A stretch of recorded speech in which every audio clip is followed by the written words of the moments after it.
I buy that the Bears could, but my vote did not go to Baylor. My vote actually went to Oklahoma. And I think that there's a lot when you break down with Oklahoma what they bring to the table, and I'm sure we'll talk about that in a little bit. But I believe that when you look at Baylor, they have three good things in place. Number one, they have a culture set. The one thing that Dave Aranda continuously is preaching is culture, culture, culture, and his philosophical tones set the motion of what he wants from his players. And it's the same thing that he looks for when on the recruiting trail. I think that when you look across the board, what Baylor has is stability at every single position and a leader in every single position.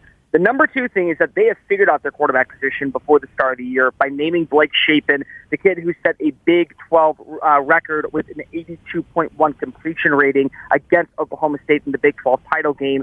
He got the job over Gary Bohannon, and that allowed Gary to move to USF. So there's no more quarterback competition. And number three, stability on the offensive line. And when you look at a young quarterback and when you look at a team that's trying to improve, I mean, we've seen this in Alabama for years. We've seen this at Auburn for years.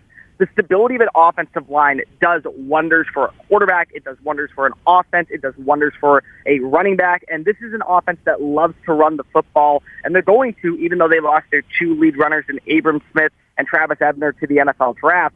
The one thing that you love is that they're bringing back 4 of its 5 starting linemen, including potential All-American Connor Galvin at left tackle and Jacob Gall, the Buffalo transfer who had a phenomenal year in run blocking, according to Pro Football Focus, the highest-graded run blocker outside of Tyler Lindenbaum from Iowa, who we all know what he was able to do and how now he's a first-round talent. So Baylor could.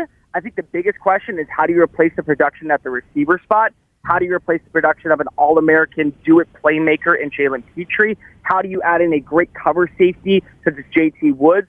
And can Dylan Doyle step up and be more than just a tackling machine, play a little bit more in space like Terrell Bernard? If they get that, I think that they're going to make it back to Arlington. But I'm not sure that they have all the pieces right now to say that they are the clear-cut favorite to win the Big 12.